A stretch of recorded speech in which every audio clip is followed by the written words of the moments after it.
Presiden Prabowo umumkan jadwal dan besaran THR serta gaji ke-13. Tradisi ublak di bulan puasa, ratusan warga Gunung Kidul, Yogyakarta tangkap ikan di telaga. Pengemudi ojol siap penuhi syarat untuk dapat THR. Halo, selamat pagi pemirsa setia Berita Nasional TV. Senang sekali Berita Nasional Pagi kembali hadir menyapa Anda. Selain 3 berita utama tadi, akan ada informasi lainnya yang akan kami sajikan untuk Anda. Sama saya, Ajeng Tiara.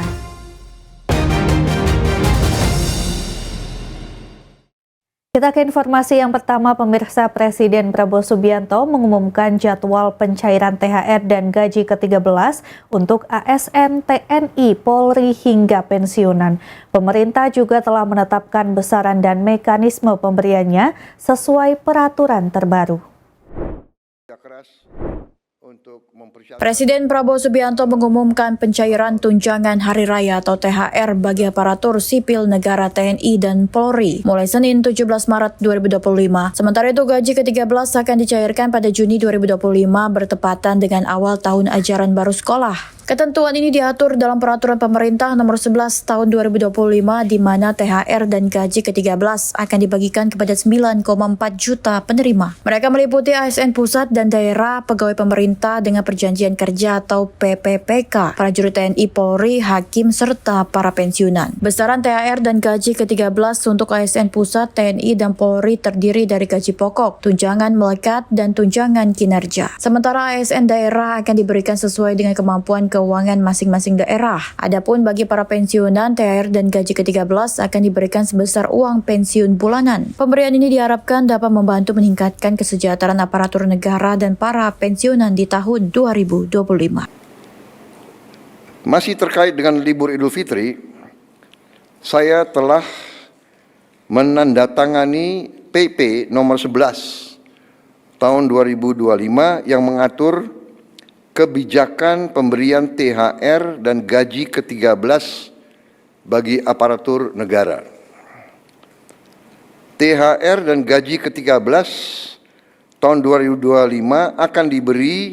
akan diberikan kepada seluruh aparatur negara di pusat dan di daerah, termasuk PNS, pegawai pemerintah dengan perjanjian kerja, prajurit TNI dan Polri, para hakim, serta para pensiunan dengan jumlah total mencapai 9,4 juta penerima. Presiden Prabowo Subianto menerima kunjungan Pandawara Group di Istana Merdeka, Jakarta. Dalam pertemuan tersebut, Presiden mengapresiasi gerakan sosial komunitas ini dalam menangani masalah sampah di Indonesia.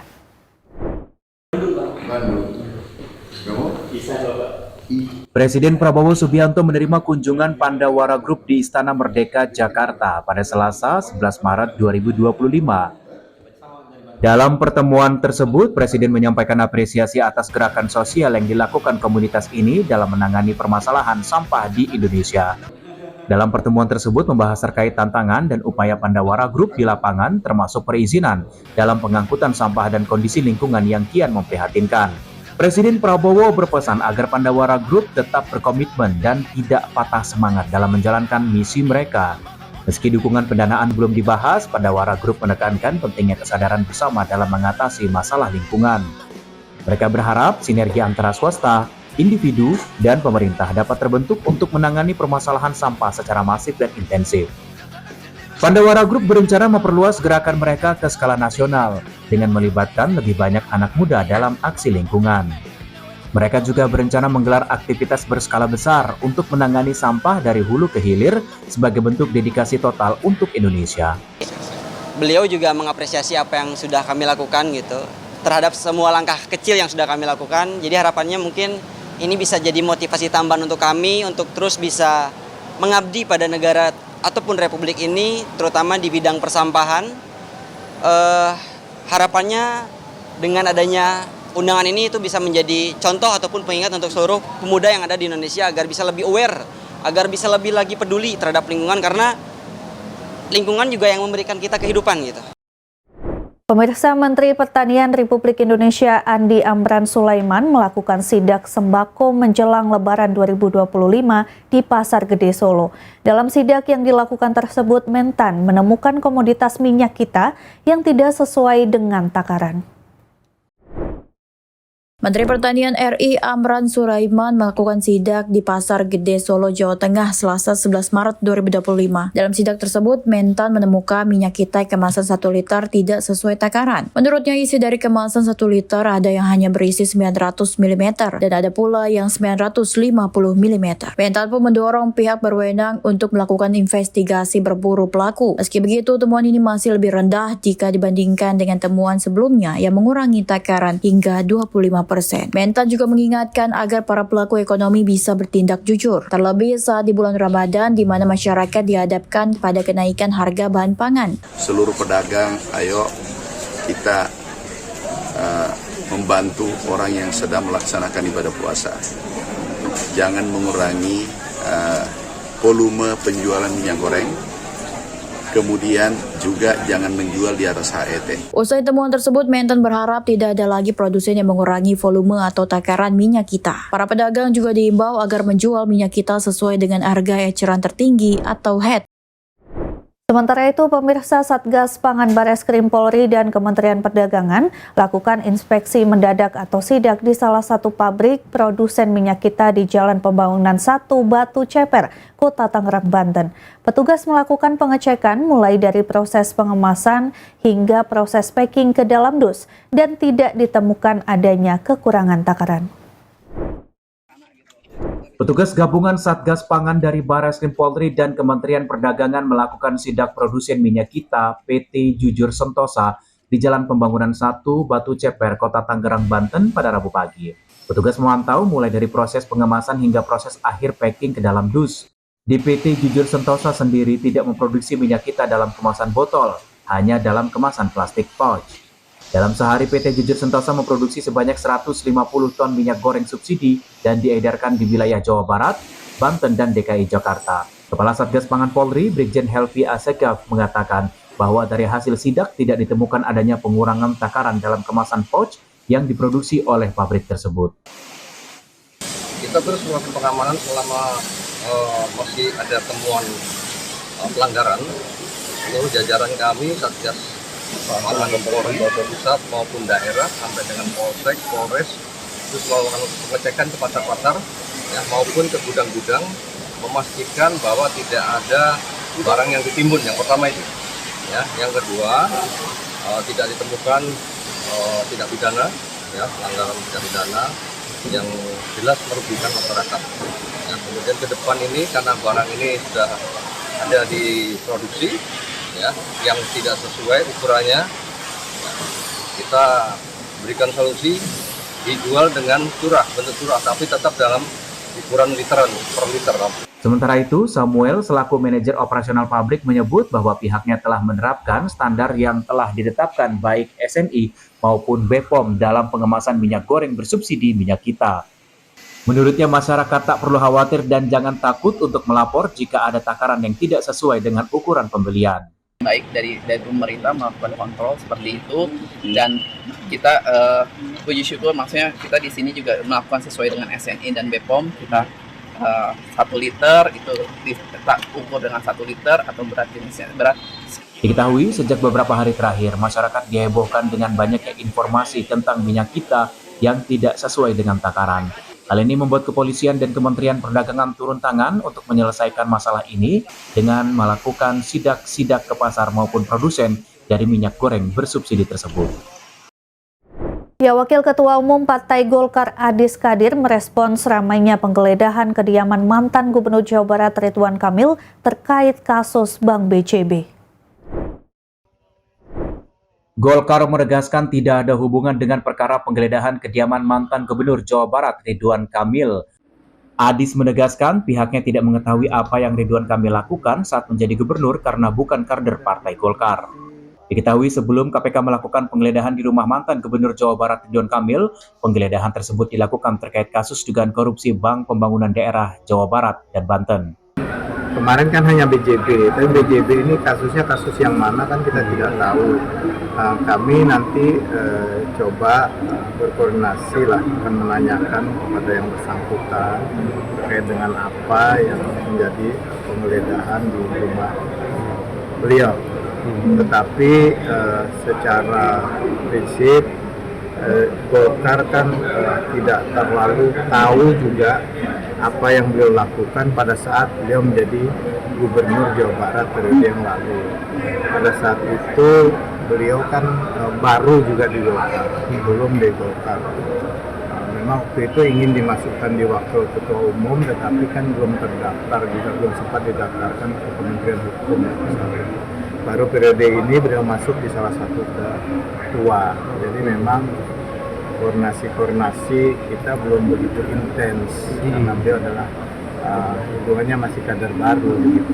Tapi nanti saya minta kepada Bakumham kami, Kementerian Hukum, untuk mungkin sempat komunikasi kira-kira masalah apa. Tapi yang pasti ini kan masalah pribadi yang bersangkutan, tidak ada sangkut pautnya dengan partai. Informasi berita lainnya akan kami sajikan usai jeda berikut ini. Tetap saksikan Berita Nasional Pagi.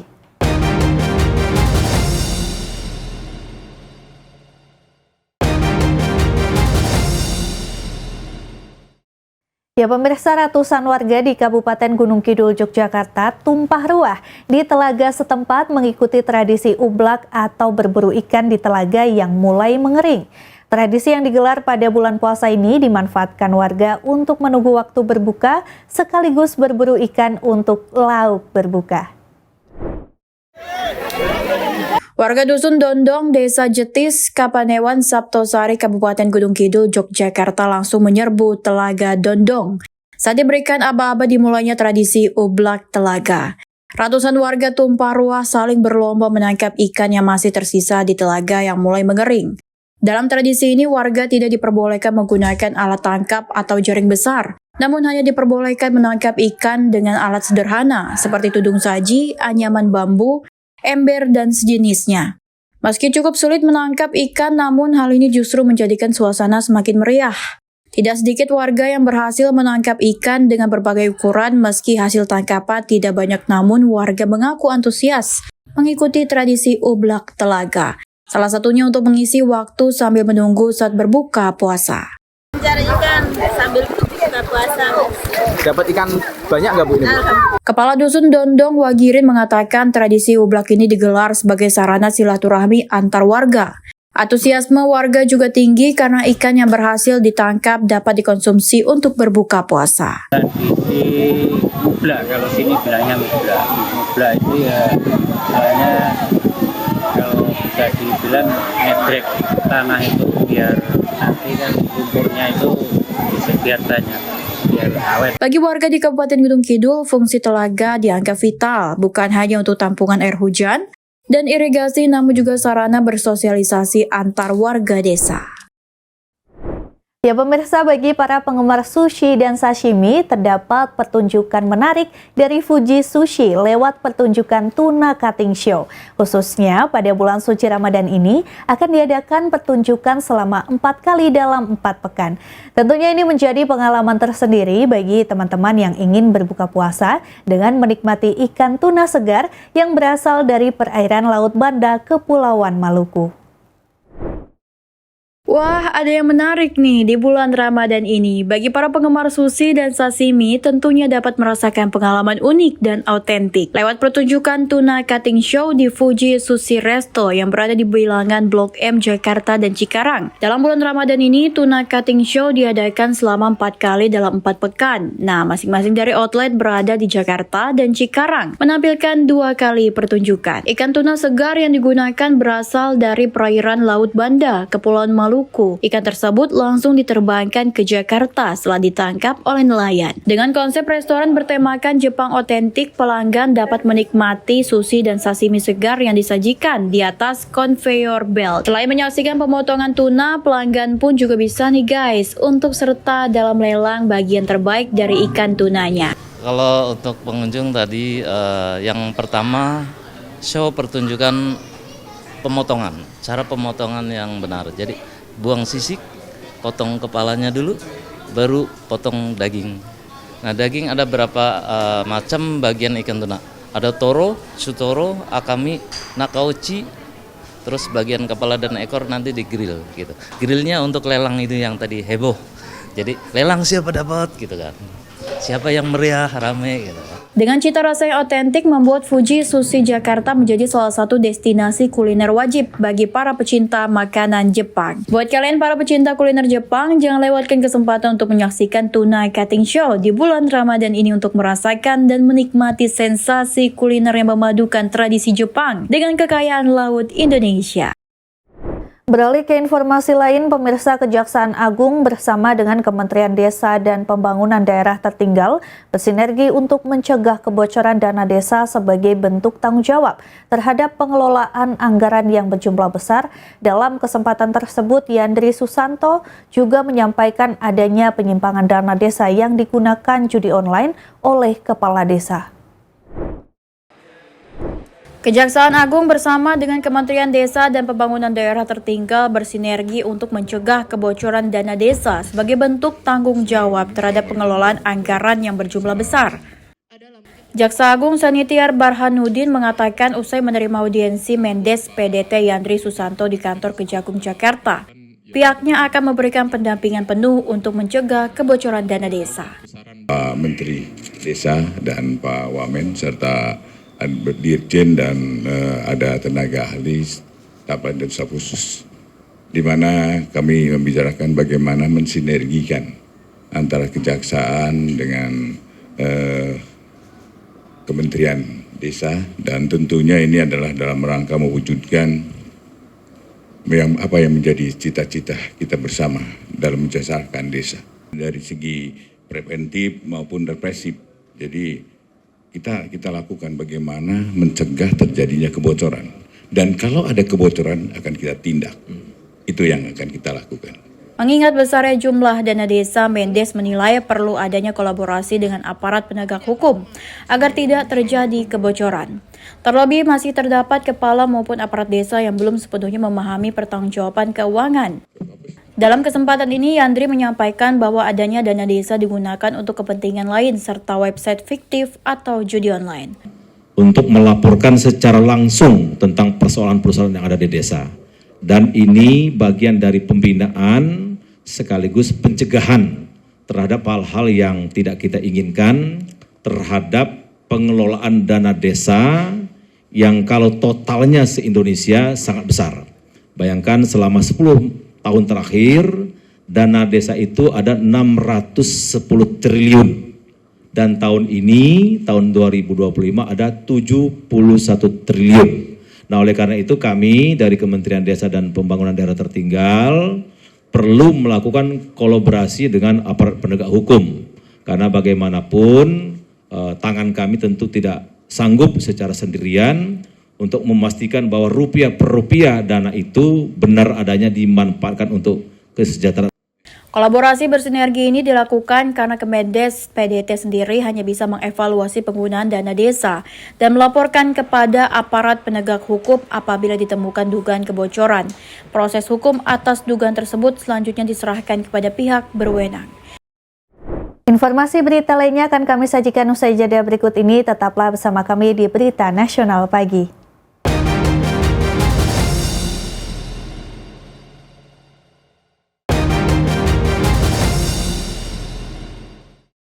Terima kasih Anda masih menyaksikan Berita Nasional Pagi. Pemirsa, Prabowo Subianto telah memberi imbauan kepada seluruh perusahaan ojek online untuk memberikan tunjangan hari raya kepada para mitra pengemudinya.